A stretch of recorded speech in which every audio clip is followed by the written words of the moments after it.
The rain fell in relentless sheets over Briarwood, Vermont, on the evening of October 15, 2023. It wasn't the kind of gentle autumn drizzle that invited cozy evenings indoors. This was a harsh, unyielding downpour that seemed to mirror the mood inside the Briarwood Police Department's cramped press room. Reporters filled the space shoulder to shoulder, their murmurs blending with the patter of rain against the windows.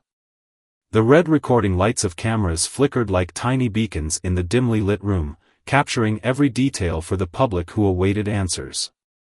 Captain Walter West, a stalwart figure of the community for over 25 years, stood behind a worn podium. His weathered hands gripped its edges tightly, knuckles white against the dark wood. His normally composed demeanor betrayed the weight of the announcement he was about to make. As he cleared his throat, the room fell silent, the kind of silence that wasn't just the absence of sound but a palpable expectation. At approximately 6 o'clock this morning, he began, his voice steady but heavy. Following a joint operation with federal authorities, the Briarwood Police Department arrested one of our own. He paused, his gaze scanning the crowd as murmurs rippled through the room. Reporters exchanged glances, pens poised over notebooks. Officer Ethan Rhodes, he continued, a 7-year veteran of this department, has been charged with multiple counts of sexual assault, abuse of power, and intimidation. The room erupted. Questions were hurled from every corner, reporters desperate to grasp the gravity of what they had just heard. The click of cameras punctuated the chaos, capturing Captain West's expression, a mixture of sorrow and determination. Behind him, the Briarwood Police Department's emblem, a symbol of trust and safety, felt ironic in its silent witness to the moment. Amid the din, Captain West raised his hands for silence. "I understand your outrage," he said firmly. "This betrayal cuts deep, not only for our department but for this community. But I assure you, justice will be served. We are cooperating fully with the FBI to ensure every victim receives the justice they deserve." In the back of the room, Officer Leo Radcliffe watched her captain with a lump in her throat. She had worked alongside Ethan Rhodes for years. She had shared shifts, patrol cars, even meals with him in the department's break room. And now, the man she thought she knew had been unmasked as a predator. Her mind raced, trying to reconcile the affable colleague with the monster described at the podium. Briarwood, a picturesque town nestled in Vermont's rolling hills, had always been a place of safety, or so its residents believed. With a population of just over 10,000, the kind of crimes that usually surfaced were petty thefts, the occasional domestic dispute, or a rare DUI. But this was something far more sinister. Ethan Rhodes had used his badge, a symbol of protection, to prey on the very people he had sworn to serve. Outside the press room, the rain continued to pour. Officer Radcliffe stepped out into the parking lot, her badge feeling heavier than usual against her chest. She stared at the rows of patrol cars, each a stark reminder of the trust they represented. How had this gone unnoticed? Were there signs she had missed? Questions swirled in her mind, unanswered and haunting.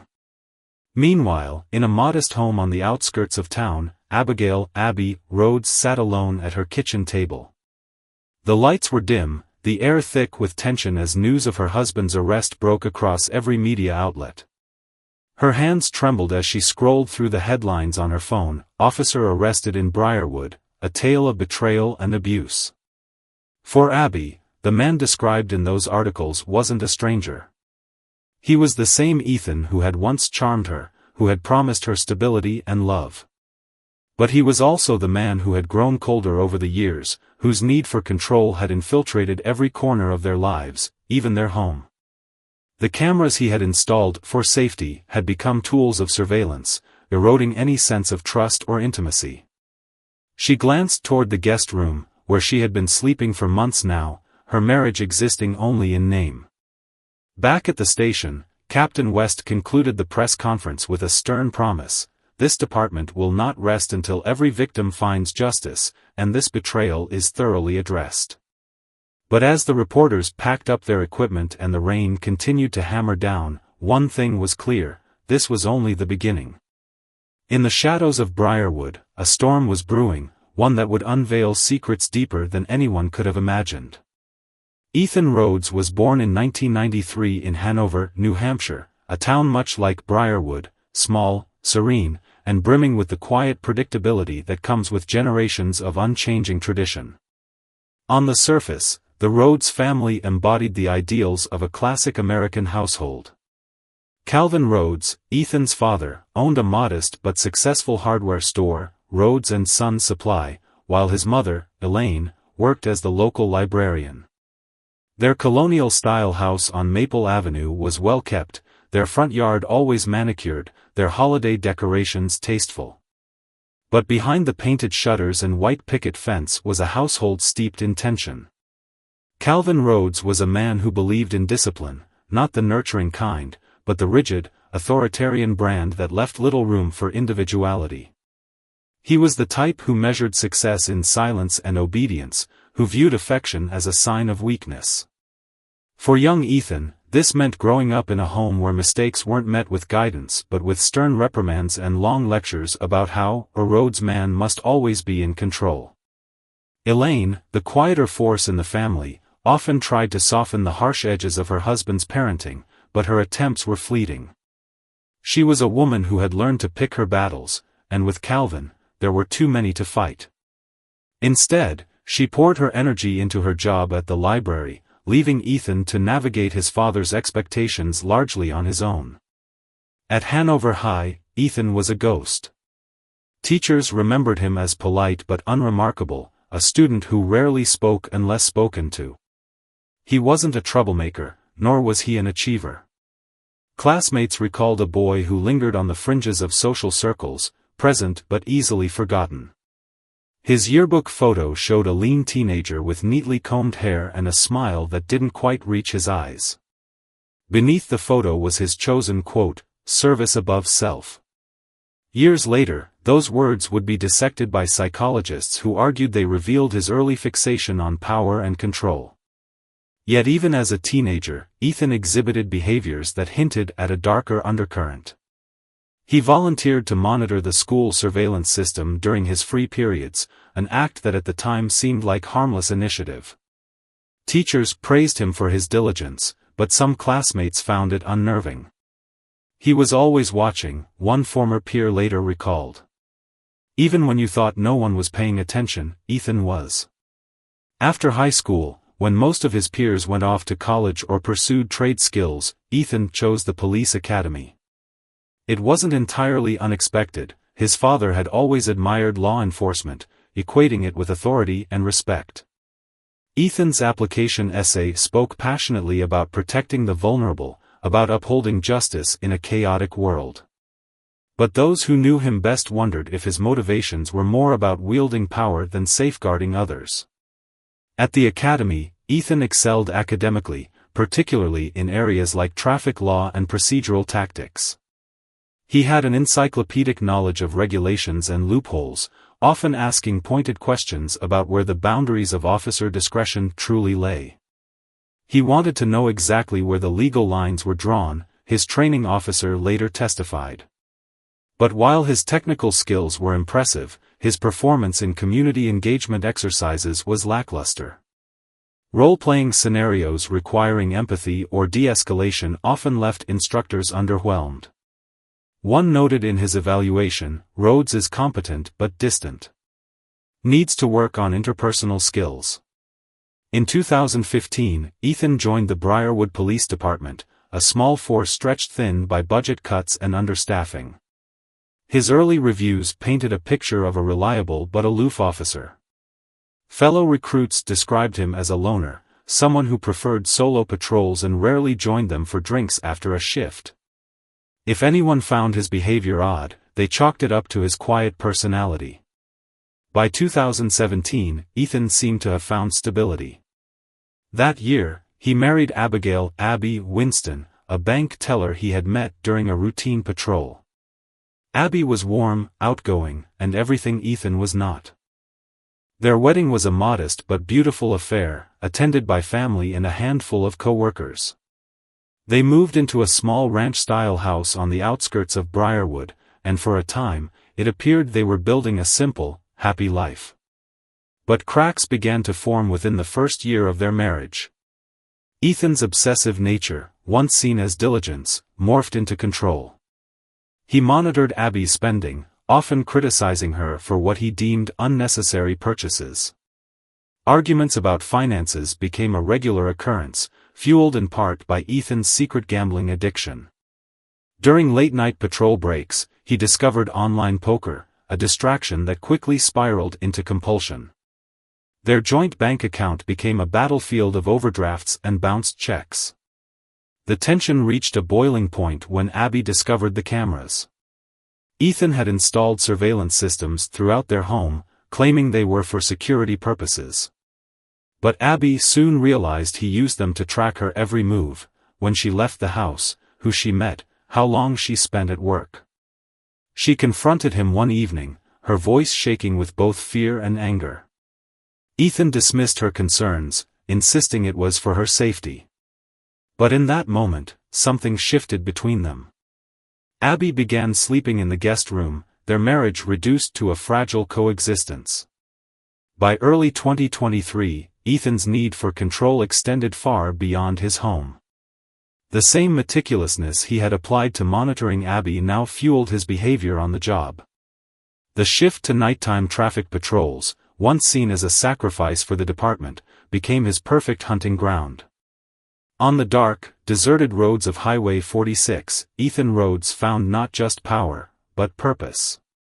Yet even as his actions escalated, the foundation of his life, his marriage, his career, his carefully crafted image, was beginning to crack. The winter of 2023 brought an unusual chill to Briarwood, Vermont, but for Officer Ethan Rhodes, the cold was a backdrop to opportunity. While most officers dreaded the graveyard shifts, patrolling the dark and empty roads of Highway 46, Ethan thrived.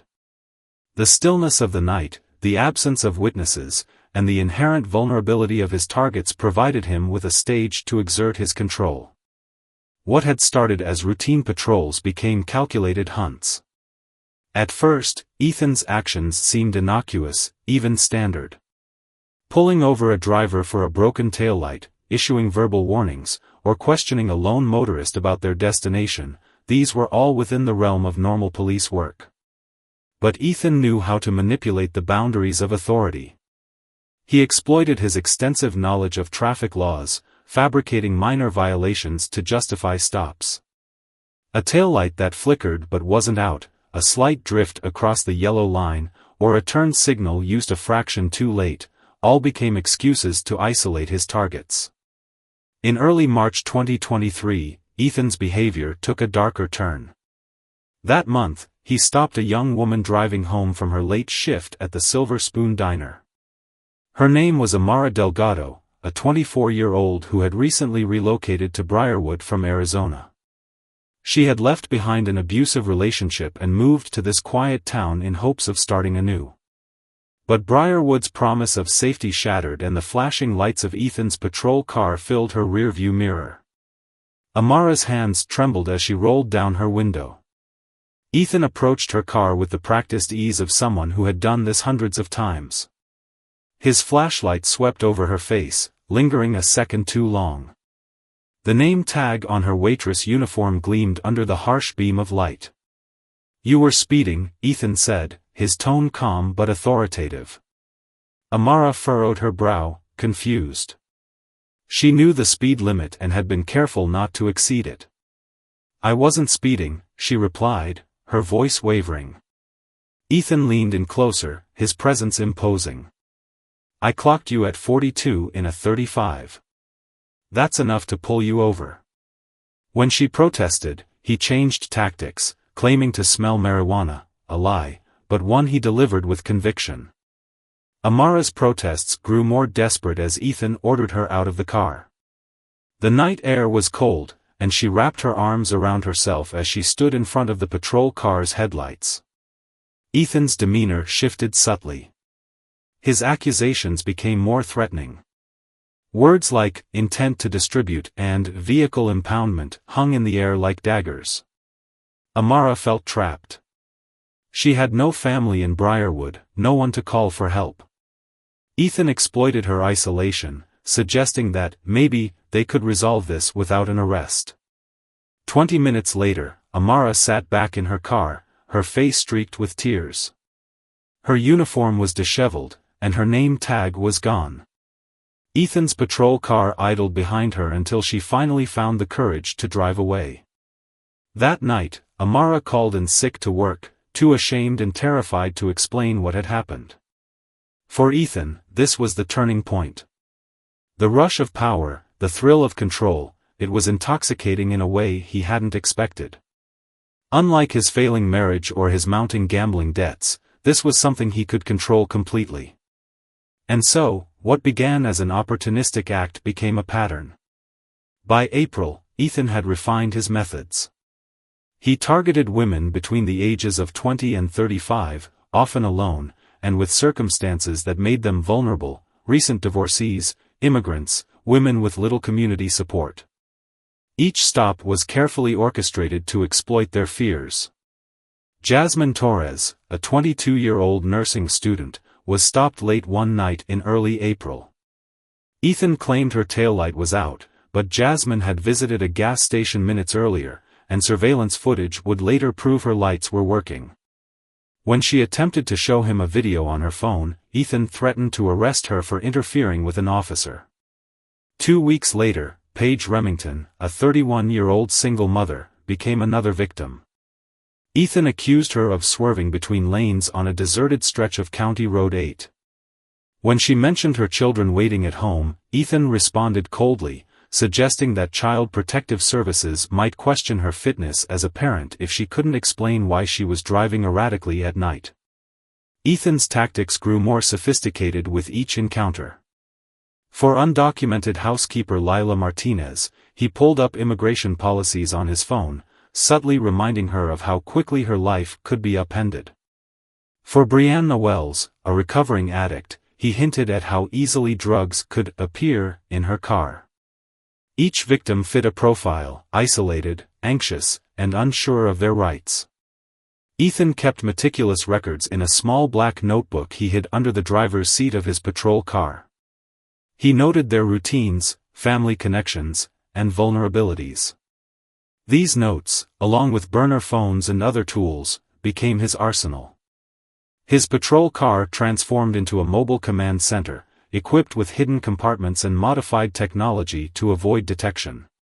The number of complaints against him began to rise, though none reached the department in a way that would trigger action.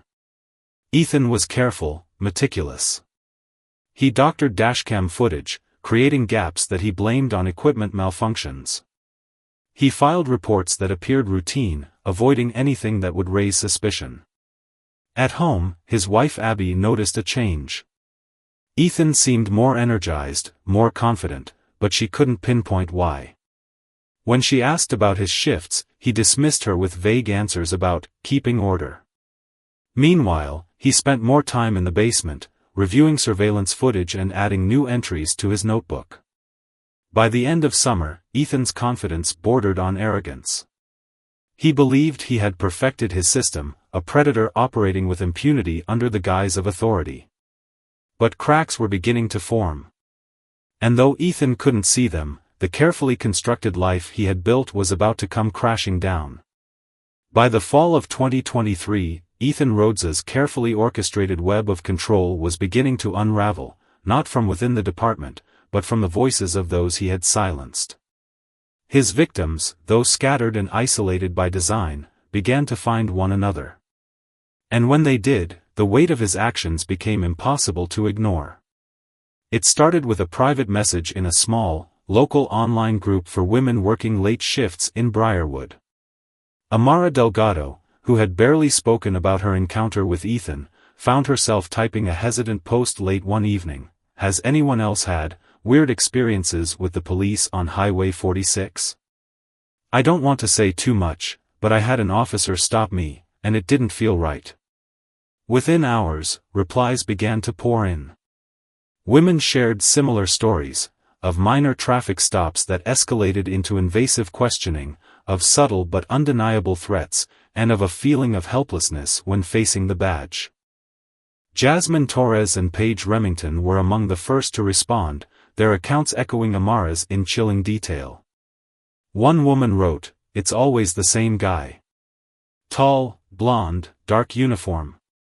He has this way of making you feel like you're already guilty." Another added, "He said he smelled weed in my car. I don't even smoke." The stories varied, but the patterns were unmistakable: the same patrol car, the same officer, the same tactics. Slowly, a picture of Ethan Rhodes emerged, not as the dedicated officer he appeared to be, but as a predator who used his position to prey on vulnerable women. As more victims shared their stories, the women began to take action. Late-night bartenders, nurses, and service workers created an informal warning network. Texts and posts circulated through group chats: "Blue Dodge Charger on 46. Be careful." Some women changed their routes home, others bought dashcams or took extra precautions when driving at night. For the first time, Ethan's control began to slip, not because of any internal investigation, but because of the growing resolve of his victims. At the same time, whispers about Ethan reached the Briarwood Women's Resource Center. Director Valerie Harris, a seasoned advocate for survivors of abuse, had noticed a troubling trend during Tuesday evening support groups. Several women had described eerily similar encounters with a police officer but hesitated to name him directly. Valerie started keeping a private log of their stories, coding details to protect their anonymity. A pattern emerged: late-night stops on desolate roads, escalating threats, and the unmistakable use of power to intimidate and silence. She knew she was dealing with something far more insidious than a rogue officer bending the rules. This was systemic abuse, hidden under the authority of a badge. Meanwhile, inside the Briarwood Police Department, cracks in Ethan's facade were beginning to show. Officer Leona "Leo" Radcliffe, a 12-year veteran, had worked alongside Ethan for years. She had always found him distant, preferring solo patrols and rarely engaging with his colleagues outside of work. But recently, she had started noticing discrepancies in his reports. His traffic stops seemed disproportionately focused on female drivers, often during the late-night hours when no other officers were on duty. His timesheets occasionally didn't align with dispatch logs, and locations he claimed to patrol didn't match typical traffic patterns. Radcliffe had raised concerns casually during a shift change once, mentioning to a colleague that Ethan's reports didn't always add up. "Rhodes? Nah, he's just a loner," the colleague had said with a shrug. "Doesn't mean he's doing anything shady." But Radcliffe's instincts, honed over a decade on the force, told her otherwise. She began keeping her own notes, cross-referencing Ethan's patrol logs with dispatch records. The gaps were subtle but consistent: blocks of time where Ethan seemed to disappear, only to reappear later with vague explanations in his reports. In late October, the first anonymous tip reached the department's internal hotline. A gas station attendant reported seeing a police car parked behind his station late at night, always with a female driver's vehicle stopped in front. "It looked weird," he wrote. "He'd be back there for like half an hour, and the woman always looked upset when she left." 2 days later, another tip arrived, this time from a motel manager. He described similar scenes in his parking lot: Ethan's patrol car parked behind the building, a lone woman's car nearby, and long stretches of silence. The tips, while troubling, weren't enough to launch a full investigation. Internal affairs needed concrete evidence, something more than circumstantial reports from civilians. But Detective Anthony Ward, a seasoned investigator from the FBI assigned to monitor potential cases of police misconduct, saw potential in the emerging pattern. He reached out to Radcliffe, sensing she might have insights that could bridge the gaps in the evidence. Radcliffe and Ward began piecing together a timeline, cross-referencing Ethan's stops with complaints filed both formally and informally. With Valerie Harris's cooperation, they connected details from the Women's Resource Center's log to specific dates and locations. The more they uncovered, the clearer the pattern became. Ethan wasn't just operating within Briarwood. He had expanded his territory into neighboring towns, exploiting jurisdictional blind spots to evade scrutiny. As the pieces of the puzzle fell into place, a chilling picture emerged. Ethan had been methodical, calculating, and disturbingly consistent in his actions. But he had also grown complacent, believing his meticulousness would shield him from detection. What he hadn't anticipated was the strength of his victims, their willingness to share their stories, and the quiet determination of people like Radcliffe and Harris to seek justice.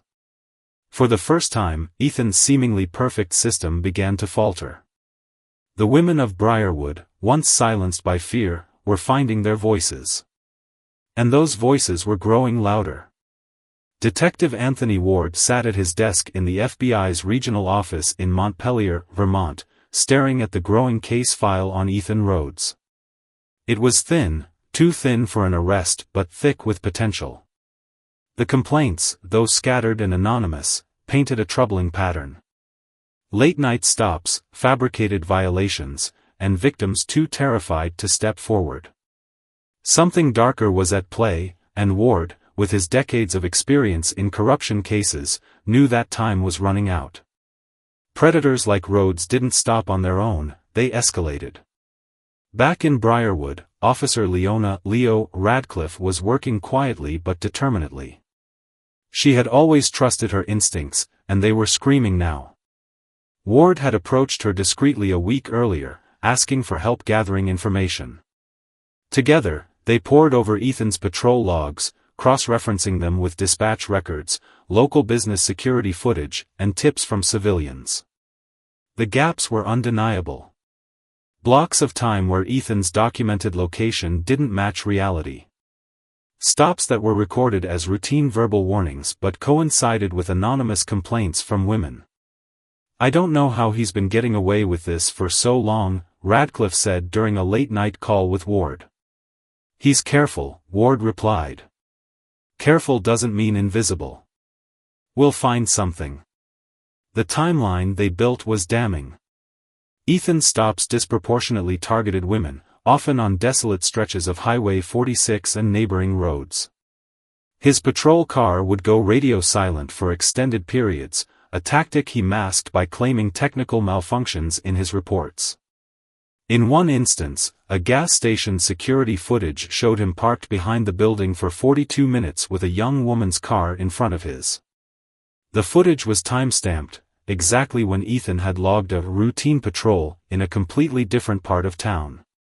With each new discovery, the pattern became clearer. Ethan wasn't just targeting women, he was studying them.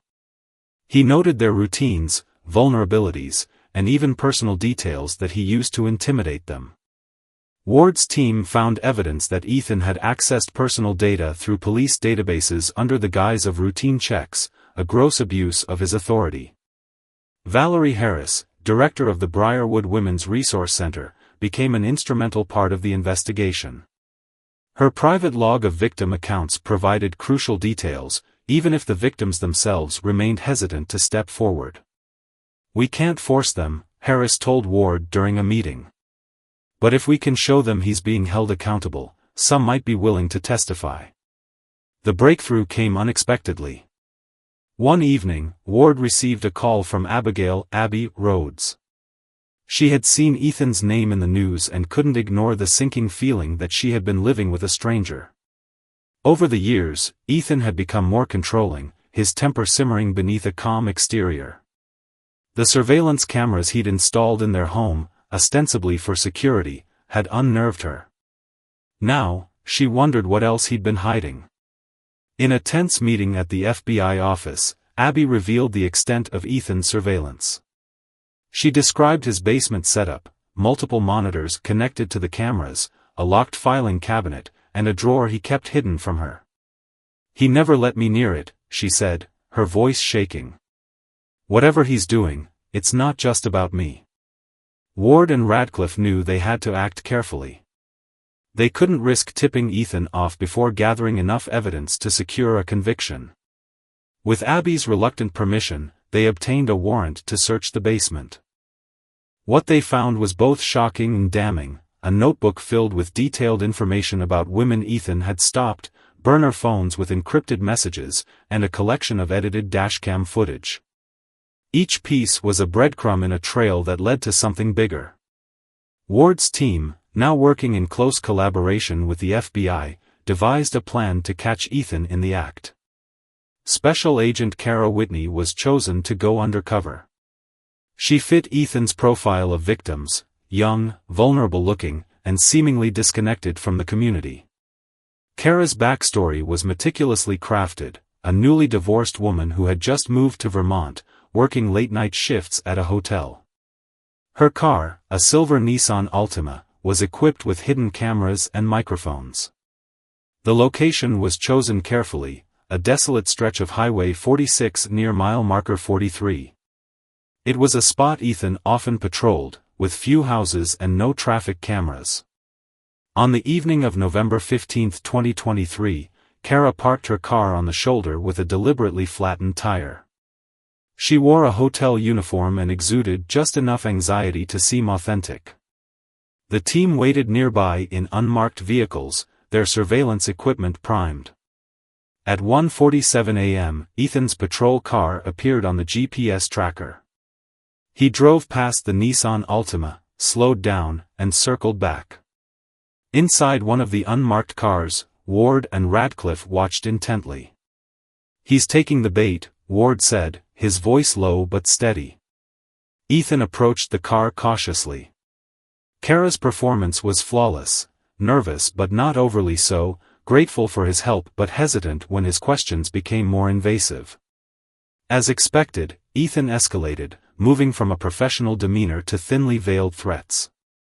His body camera, which he conveniently forgot to turn on, was one more piece of evidence against him.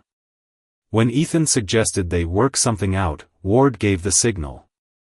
Tactical teams moved in swiftly, their vehicles surrounding Ethan's patrol car. He had no time to react before Ward himself stepped forward, badge in hand, and placed him under arrest.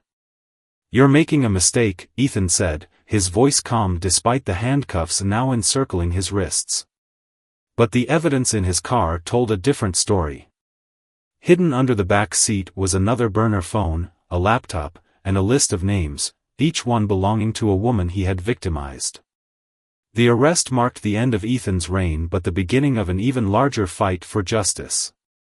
His car and home were treasure troves of incriminating evidence. Videos, detailed notes, and tools of manipulation painted a picture of a man who had turned his position of trust into a weapon of fear. For Ward, Radcliffe, and the women of Briarwood, the trap had worked. But as the sun rose over the quiet streets of the town, one thing was clear: the road to justice was far from over. Ethan Rhodes had finally been stopped, but the scars he left behind would take much longer to heal. November 15, 2023, was one of the coldest nights of the year in Briarwood, Vermont. The temperature had dipped below freezing, leaving the desolate stretch of Highway 46 cloaked in an eerie silence. The tactical team sat in unmarked vehicles hidden in a nearby thicket, their radios crackling with anticipation. This wasn't just another operation, this was the culmination of months of investigation, a plan meticulously crafted to catch Ethan Rhodes in the act. Special Agent Kara Whitney sat in her silver Nissan Altima, parked on the shoulder near mile marker 43. She exhaled deeply, her breath fogging up the car's windows. Her uniform, a simple blazer and name tag from a fictional local hotel, was wrinkled enough to suggest a long shift. The detail in her appearance was precise, every aspect designed to mimic the type of women Ethan had preyed upon. The Altima's rear tire had been deliberately deflated, and her body language conveyed subtle defeat, just enough to draw Ethan in without arousing suspicion. In one of the surveillance vans, Detective Anthony Ward monitored the live feed from the hidden cameras inside Kara's car. The microphones captured every sound: the faint hum of the engine, the shuffle of Kara's movements, the rhythmic tapping of her nails against the steering wheel as she pretended to check her phone. "He'll show," Ward said quietly, his voice steady despite the tension. At precisely 1:47 a.m., the GPS tracker on Ethan's patrol car pinged. "He's on the move," Leo Radcliffe whispered into her radio. The blue Dodge Charger came into view on the surveillance monitors, its headlights cutting through the dark. Ethan slowed as he approached the Altima, his car crawling past Kara before making a U-turn to park behind her. Inside the surveillance van, Ward leaned forward, his eyes fixed on the screen. "And there he is," he murmured, his tone grim. Radcliffe's jaw tightened as she watched Ethan exit his vehicle, his flashlight slicing through the night as he approached Kara's driver's side window. Ethan's demeanor was professional at first, his voice calm and authoritative. "Evening, ma'am," he said, shining his flashlight into the car. "Car trouble?" "Yes," Kara replied, her voice tinged with just the right amount of nervousness. "My tire, it went flat, and I don't have a spare." Ethan's flashlight lingered on her face for a moment too long before sweeping over the interior of the car. "Mind stepping out for a moment?" he asked. His tone was polite, but Kara could hear the subtle edge beneath it, the same edge that had unnerved so many women before her. She hesitated, then unbuckled her seatbelt and stepped out into the cold. The cameras inside the car captured the tension in her body as Ethan began circling her vehicle, making small talk that grew increasingly personal. "You from around here?" he asked. "No," Kara replied, keeping her answers short. "Just moved here a few weeks ago." Ethan's questions became more pointed. "Late shift, huh? Long night for you," he said, stopping to inspect the flat tire. "You know, this stretch of road isn't the safest, especially at this hour. Anything could happen out here." In the surveillance van, Radcliffe clenched her fists. "He's escalating," she said. Ward nodded, his hand hovering over the radio. "Let's give it a little more time." As the conversation continued, Ethan began to weave in subtle threats. "I could call a tow for you," he said, standing uncomfortably close to Kara. "But it might take hours to get here. You sure you're not in a rush to get somewhere?" Kara played her role perfectly, stammering as she tried to thank him and brush off his suggestions. Ethan, undeterred, leaned in closer. "Or," he said, lowering his voice, "maybe we can work something out." In the van, Ward's eyes narrowed. "That's it. Move in." The command was immediate. Within seconds, unmarked vehicles converged on the scene, their headlights cutting through the darkness. Officers in tactical gear poured out, their voices commanding and sharp. "Ethan Rhodes, step away from the vehicle. Hands where we can see them." Ethan froze, his flashlight dropping to the ground as he raised his hands. "What's going on?" he demanded, his voice calm but laced with a hint of panic. "This is a misunderstanding." Ward approached, his badge glinting in the light. "Ethan Rhodes, you're under arrest for multiple counts of abuse of power, sexual assault, and intimidation." He stepped forward and clasped the handcuffs around Ethan's wrists himself. "You've used your badge to prey on women, but it ends tonight." Ethan's face remained impassive, his calm demeanor eerily intact. "You're making a mistake," he said, his voice steady. "This will all come out in court." As officers searched Ethan's patrol car, they found more than enough to seal his fate. In a hidden compartment under the back seat, they discovered a burner phone, a laptop with meticulously organized files, and a notebook filled with personal information about dozens of women. Each entry detailed traffic stops, personal vulnerabilities, and methods of intimidation. Back in the surveillance van, Radcliffe watched as Ethan was placed in the back of an unmarked vehicle. For a moment, she allowed herself to breathe. "We got him," she said softly. Ward nodded, but his expression remained somber. "This is just the beginning. We still have to bring these women justice." As the operation wrapped up, the quiet of Highway 46 returned. Kara sat in the Altima, her hands trembling slightly as she removed the hidden microphone from her collar. She had played her part perfectly, but the weight of what had just transpired was heavy. In the distance, Ethan's patrol car was towed away, its presence on the road a reminder of the harm he had caused. For the women of Briarwood, this was a victory, but the scars he had left behind would take far longer to heal. As the first light of dawn broke over the hills, the town of Briarwood stirred, unaware that a storm had just passed. Ethan Rhodes's reign of terror was over, but the fight for justice was far from finished. The town of Briarwood was no stranger to news, but nothing had ever shaken its core like the arrest of Officer Ethan Rhodes. As the sun rose on November 16, 2023, the story had already spread beyond Vermont's borders, lighting up national headlines and dominating morning news segments. Phrases like, "a community betrayed," and "the predator behind the badge," flashed across television screens. Social media was ablaze with hashtags, the outrage palpable as people demanded answers, and justice. For the residents of Briarwood, the news was a bitter pill to swallow. Ethan Rhodes had been one of their own. He had attended community picnics, helped children cross the street on their way to school, and lent a hand during harsh winters. To many, he had been a symbol of safety. Now, he was a symbol of betrayal. Local forums and neighborhood groups became hubs of heated discussion. Some residents shared unsettling encounters they'd had with Ethan, moments they'd brushed off as unimportant but now viewed in a sinister light. Others refused to believe the charges, clinging to the image of the officer who had once helped them change a flat tire or searched for their missing pet.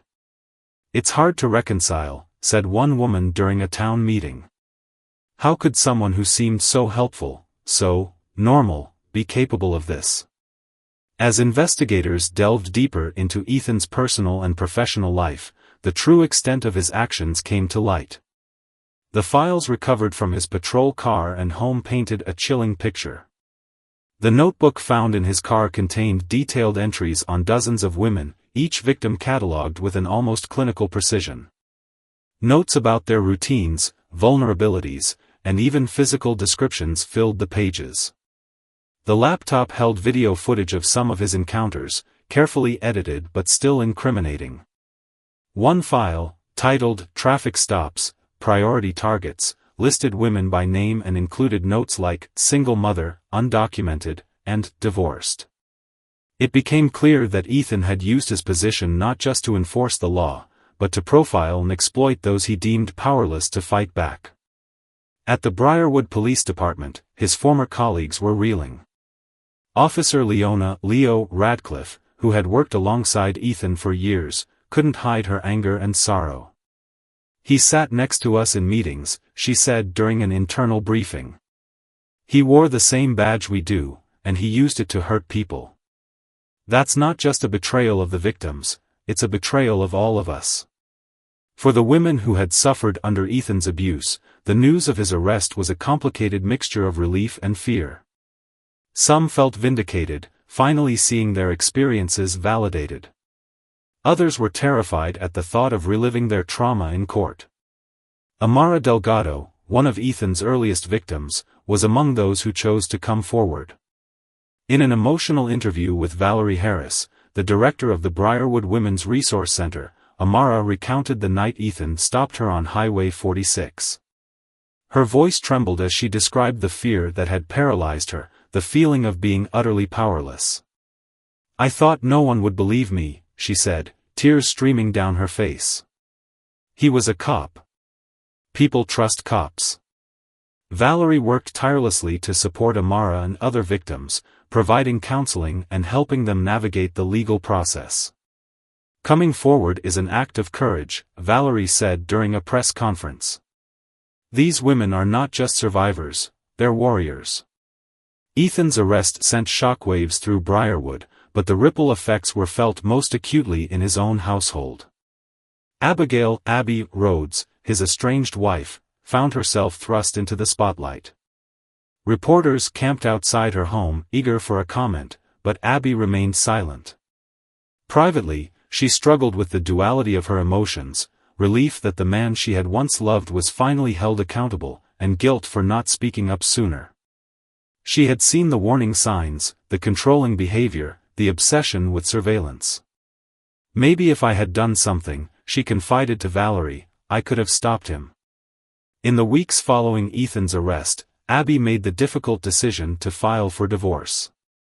She also began collaborating with Valerie to start a new initiative, a local organization aimed at helping women escape abusive relationships and rebuild their lives.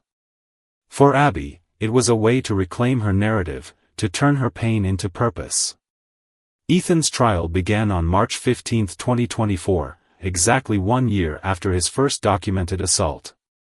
The courtroom was packed with reporters, victims, and community members. District Attorney Victoria Nolan presented a methodical case, each piece of evidence more damning than the last. The videos, the notebook, the testimony of his victims, it all painted an irrefutable picture of a man who had weaponized his authority to prey on the vulnerable. The most dramatic moment came when Abigail took the stand. Her testimony about Ethan's controlling behavior, the surveillance cameras in their home, and her discovery of his hidden files left the courtroom stunned. He didn't just manipulate his victims, she said, her voice steady despite the tears in her eyes. He manipulated everyone around him. Ethan, seated at the defense table, showed little emotion throughout the trial. His public defender attempted to argue that the encounters were consensual, but the overwhelming evidence left little room for doubt. After 4 days of deliberation, the jury returned with a unanimous verdict, guilty on all counts. Judge Evelyn Marks, known for her stern demeanor, delivered a scathing rebuke during sentencing. You used your badge, a symbol of trust, to exploit and harm the very people you swore to protect, she said. This court sentences you to 10 years in federal prison, without the possibility of parole. As the sentence was read, a collective sigh of relief swept through the courtroom. For the victims, it wasn't just about punishment, it was about closure, about reclaiming their lives and their voices. The arrest and conviction of Ethan Rhodes became a turning point for Briarwood. The police department implemented sweeping reforms, including enhanced oversight and mandatory training on ethical conduct. Valerie's organization grew rapidly, becoming a beacon of hope for women across the region. For the women of Briarwood, the scars would remain, but so too would their resilience. They had faced the unthinkable and emerged stronger, their voices breaking the silence that had allowed Ethan to operate unchecked. The truth, though painful, had finally been revealed, and with it came the promise of a safer, more just future. Briarwood woke up to a new reality after Ethan Rhodes was sentenced. The shadows that had loomed over the town for months were beginning to lift, but the path forward remained uneven. For the women who had survived his abuse, justice brought relief, but it could not erase the scars left behind. And for the community, the betrayal of trust served as a harsh reminder that no one is above accountability, not even those sworn to protect. The story of Ethan Rhodes didn't end in the courtroom, its impact rippled outward, reaching far beyond the quiet streets of Briarwood. The Briarwood Women's Resource Center became a sanctuary for survivors, not just of Ethan's actions but of broader systemic injustices. Under Valerie Harris's leadership, the center expanded its services, offering legal aid, therapy sessions, and educational workshops. Valerie often said, "Survival is just the beginning. Empowerment is the next step." One of the center's most vocal advocates was Abigail "Abby" Rhodes. Despite the stigma of being tied to Ethan, Abby refused to let her connection to him define her. Instead, she used her voice to champion change. "I can't undo the harm he caused," she said during a town hall meeting, "but I can fight to make sure no one else has to suffer in silence." The initiative she started with Valerie, Safe Horizons, grew into a statewide movement. It became a symbol of hope and resilience, proof that even in the darkest times, there is a way forward. The Briarwood Police Department underwent significant reforms in the aftermath of Ethan's crimes. New leadership brought transparency and accountability, and officers were required to complete ethics training and undergo regular psychological evaluations. A community oversight board was established, giving residents a voice in holding their law enforcement accountable. For many residents, these changes were long overdue. "We trusted too easily," one local business owner admitted. "But we won't make that mistake again." Briarwood began to heal, slowly but surely, its residents finding strength in collective action and a renewed sense of community. Nationally, Ethan Rhodes's case sparked heated debates about abuse of power within law enforcement. News outlets used his story as a case study, examining the ways unchecked authority can enable predators to operate under the radar. Advocacy groups pushed for reforms, calling for increased oversight and better protections for victims of police misconduct. Amara Delgado, one of Ethan's first victims to come forward, became an unlikely voice for change. Though initially hesitant to share her story publicly, she found strength in the support she received from others. Her appearance on a national news program brought her message to a wider audience. "What happened to me shouldn't have happened to anyone," she said. "But it did. And it will keep happening unless we demand change." For the women of Briarwood, the arrest and conviction of Ethan Rhodes were more than just a legal victory, they were a reclamation of agency, a declaration that their voices mattered. Survivors like Amara and Abby proved that even when the odds feel insurmountable, courage can spark change. In an interview months after the trial, Detective Anthony Ward reflected on the case. "It wasn't just about catching one bad cop," he said. "It was about dismantling the system that allowed him to exist in the first place. And that work doesn't end with a guilty verdict." Officer Leona Radcliffe, who had been instrumental in uncovering Ethan's crimes, echoed this sentiment. "Justice is a process, not a moment," she said. "And it's a process we have to commit to every day." The story of Briarwood is a stark reminder of the importance of vigilance, accountability, and the power of community. It's a story of betrayal, yes, but also one of resilience and hope, a testament to what can happen when people stand together against injustice. What are your thoughts on this story? How can communities ensure that abuses of power are addressed and prevented in the future? Have you or someone you know ever faced a similar situation? What steps did you take? We want to hear your voice. Share your thoughts in the comments below. Let's start a conversation, because change begins with awareness, and awareness begins with stories like this one.